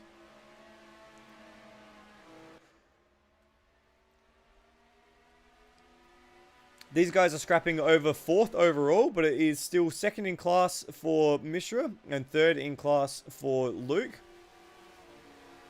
This is a willing battle as well. Matt Cecil in the Class B for GT versus Scott Morrow in the Class C Matra Simca. Scott has really been outdriving the pace of Class C, as Lachlan Burke picks up another penalty for track limits. And Cecil got a great run through the chicane there. It looked like Warwick came to an almost dead stop because he's been swallowed up by Cecil. Might even get swallowed up by Morrow into the first corner. But a very narrow line from Cecil there. Invites Warwick to put the pressure back on. Goes side by side through turn 2. And the winner is going, it's Scott Morrow, but he's just grabbed a penalty. He put 2 wheels over the inside on the grass, and that was enough for him to pick up his last track limit violation. So they're coming thick and fast here, the track limit violations. And it's all because people are trying just that little too hard. So unfortunate for Scott, he's going to drop down the order. And he's just compounded that by making contact with Cecil and spinning himself around.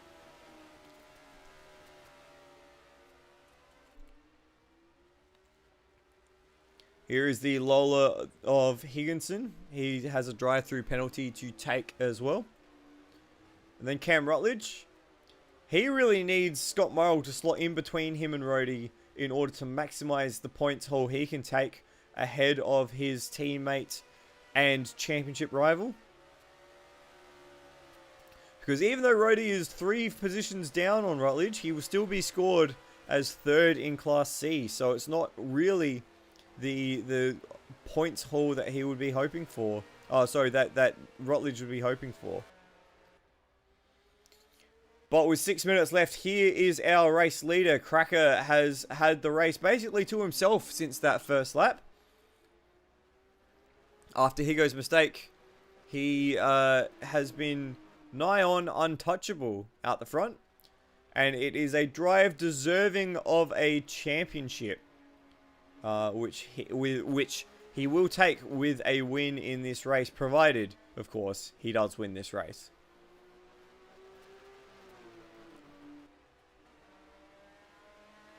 Will Devonish as well is putting in a solid performance for the Class B race win. And will, with it, again, provided he continues at this stage, will take the ascendancy over Turmo in the championship battle. With, of course, the final endurance round not too far away. Oh, has he got well out of shape and he's around? He's off. He's massively off. He's so far off, he's almost on the other end of the circuit. That's a massive mistake from Will.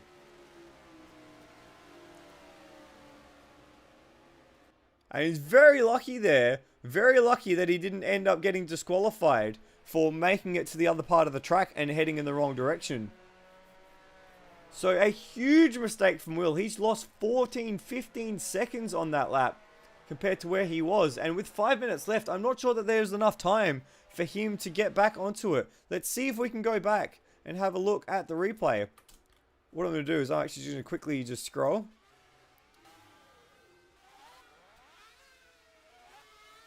So you can see here, he just comes through the S's. A little too much curve in the first half, and that was all she wrote. It speared to the right, and he was very lucky not to hit the wall there. So that leaves Turmo out clear in Class B lead. Second overall, 10 seconds from the lead, 10 seconds from third place. He's sitting very pretty now in that Class B championship.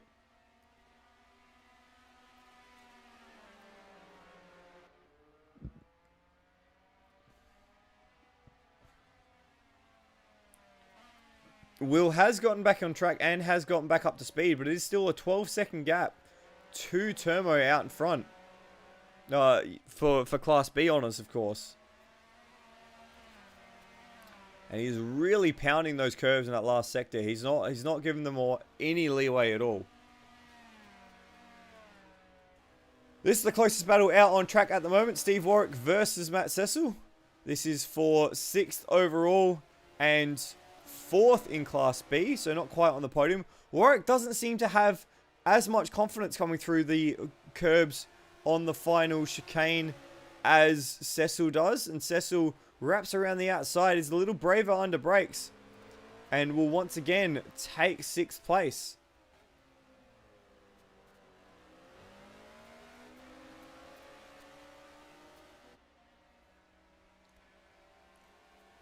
Warwick shows the nose of that Alfa Romeo coming through the middle sector. Uses a lot of that curb on the inside, and we saw in that aborted race 1 that can spear you off sideways, but hasn't done this time. He goes to the inside for the hairpin. Cecil stays high and wide, and they're going to come side by side effectively through the kink. In fact, no, Warwick has the ascendancy here. They both take that very wide line. But Cecil a bit narrower into this middle sector, which might slow him up a little bit through the S's and give Warwick just a little bit of breathing space that he needs.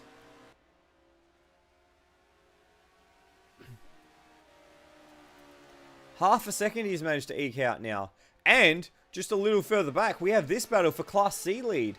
Now, this is important here for Rutledge, because if he's able to hold Morrill behind him, it maximizes the points that he can gain over Rhodey. But Morrill is sublime in that access road there and manages to scythe his way through on the inside of Rutledge, as we again have Glenn Miles off in the boonies. Once again, Warwick and Cecil are side by side down the main straight as we've got 1 minute and 51 seconds left. So probably another 3 laps, including this one. As both... Oh no, Warwick's gone around! Warwick's gone around! He took way too much grass on the inside there. Tried to be a little too greedy and it came back to bite him. So if we scroll forward here, you can see just how much he was trying to affect the undercut. And just got all 4 wheels on the grass. And when he picked up the throttle, there was no tarmac underneath him. And that was enough for him to get sent around. So that's a 10-second gap. He's ceded now to Matt Cecil. That puts that battle to bed. But Luke Joyner has had a massive moment through the kink. Not sure how that's happened. Unless... Absolutely not sure how that's happened. Maybe he's looped it on the grass there. I'm not sure. But that's brought Matt Cecil back. And that's for a podium in Class B. So Cecil now, after fighting with Warwick for 4th place, has managed to find himself in 3rd. Thanks to a mistake from Luke Joyner. And another thing that's just happened, it looks like Scott Morrill has made a mistake at the hairpin. Yes, he has. So that, once again, changes the shape of Class C as well. Because that gives Cam Rutledge a fair bit of breathing space in his endeavour to win Class C and keep Scott Morrill between himself and Rhodey to maximise his points gain. So it's all happening here at Mendig as we hit 10 seconds remaining. And there is our race leader. So this will be the penultimate lap. We will get 15 laps of the Mendig Flugplatz circuit.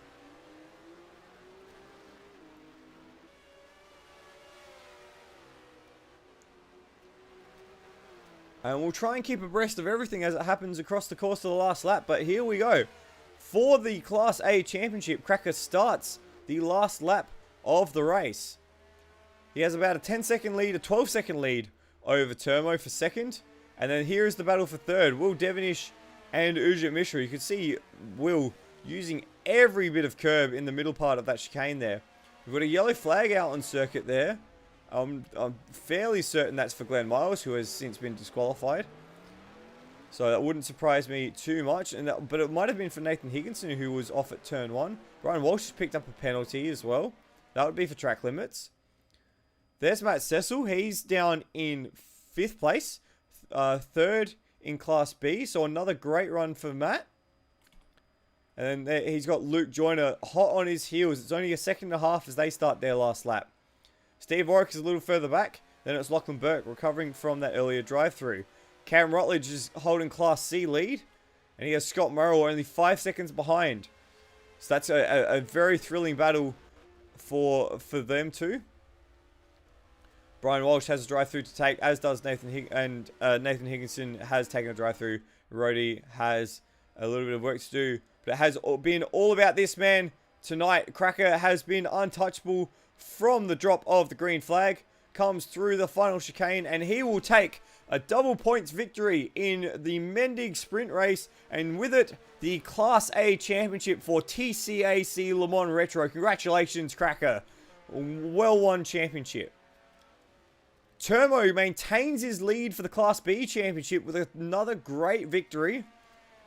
And will extend that lead out to, I'm not sure on the points exactly, but it will be more than what it is now. It was a solitary point. He takes Class B ahead of Will Devonish, who stays hot on his heels. Ujit Mishra takes 2nd place in Class A and 4th place overall. And then we'll have Matt Cecil come through to take what will be 5th place and a Class B podium. We've also had Nathan Higginson, Rhodey, and Brian Walsh all finish a lap down. A solid podium for Matt Cecil. Luke Joyner just behind will feel a little aggrieved knowing that he made that mistake, allowing Matt to take that position. Steve Warwick on his debut will take a 7th place overall and 5th in Class B. And then it will be Lachlan Burke who will round out 8th place.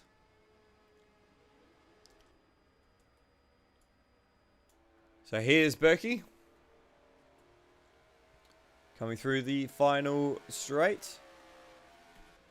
Cam Rutledge will take Class C in the end, and with Scott Murrell sitting fairly pretty in 10th and somehow managing to avoid another drive-through penalty, Murrell will take second place points in Class C and thus maximise Rutledge's opportunity heading into the final race of the season. And we've already had Nathan Higginson and Rhodey cross the line. And we'll have a look at some of these burnouts for Cracker. Championship winning burnouts in that 917.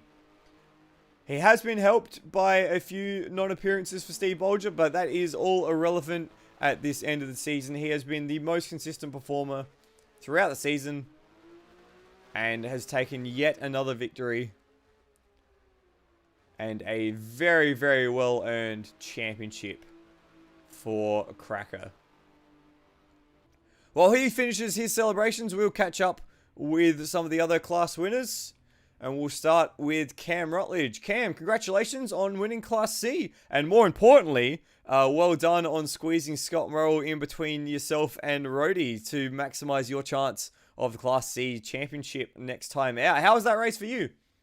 Yeah, that race was quite interesting. It was I was doing my thing, and Scotty was well out in front. He had massive pace tonight. He deserved to win that, but I'll capitalise on his spin, and yeah, I'll take the points. Yeah, it looked like a lot of fun that you guys were having out in Class C. Murrell had one or two spins and then a drive-through penalty. You seemed to be in the wars a little bit at the beginning. Was it as frantic as it looked? I think we've had more frantic races, but no, it was definitely a really enjoyable race. It was we were all racing cleanly, and it was really good. And it was a 13-point gap at the head of the Class C championship tonight. With the double points victory, you cut that down quite significantly, especially considering Rhodey was in third. Do you reckon you've got his number? Do you reckon you can get him in the final race of the season? I'm just glad it's going down to the last races of the season. I reckon it's going to be good to have a tight championship battle at the end. Absolutely, and we got a tight championship in two of the classes. So congratulations on your race tonight. Fingers crossed and good preparation. Good luck for the week ahead, and we'll hope to see you out next week for the finale. No worries, thanks mate. Bye. Thank you, Cam. In Class B, it was Termo who took victory. Yet another victory, Termo. You're making a bit of a habit of this. Yep. Eloquent as always. You extend your championship lead over Will. Do you feel the pressure of having Will right over your shoulder heading into the last round? Yes. Fantastic. And finally, what will you do? How will you hold it over Will's head if you do manage to win the championship from him? I don't know. Well done. Well, I'll leave you a week to think about that. Great racing tonight, and best of luck for next weekend, Termo. Or next week, rather. Cheers. Well done, Termo. And finally, our Class A race winner, our overall race winner, and our Class A series champion, Cracker. Congratulations on your win tonight and for the championship. How does that feel? It was pretty good, to be honest. Are you serious? I didn't even know the championship was up. Yeah, well, with Bolger not being here tonight and double points on offer tonight, you've put him out of contention. That's a shame. I was hoping to race him tonight. That would have been good. But that's great. First championship. Happy with that. Yeah, you must be. It was a well fought championship between you and Bolger. Of course, the few non-appearances from Bolger did hamper the overall competition. But as you said, a first championship for yourself. You must be thrilled. I'm happy. Been racing with this mob for a while, so good to get a good result on the board. So that's great. And you picked a perfect car to do it in as well, if I do say so myself. Yes, it was very good. It was very good. It was tricky tonight. Just wanted to avoid the track cuts. I thought that was going to get me, to be honest, but just had to try and keep it clean and stay on the grey stuff. Good. How close were you with the track cuts? No, I didn't get one. So wow. It was very much, as soon as Higo was sort of out of the way, I thought that's okay. I just needed to watch Will. And then I thought he was going to be there towards the end, but he had a spin, so it gave me plenty of room, and I could just take it easy. So it was good. and you managed the race very, very well, just like you've managed this championship. Congratulations once again, and I hope you are able to celebrate that one to some extent tonight. Will do. Cheers, bloody.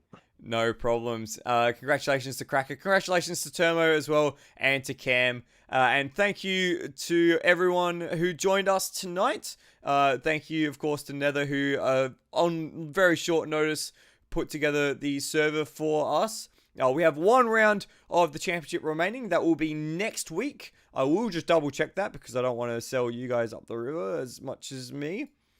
So it will be, yes, next week, May the 26th, same time as well. And we're on the Australasian 1974 layout. So it should be an absolute blast in these cars. Should see some great slipstreaming and some great action, hopefully. Still with 2 championships to decide. 2 very, very close run championships. So make sure you join us next week. On behalf of everyone here from TCAC, I've been Michael Zalavari. Peace out!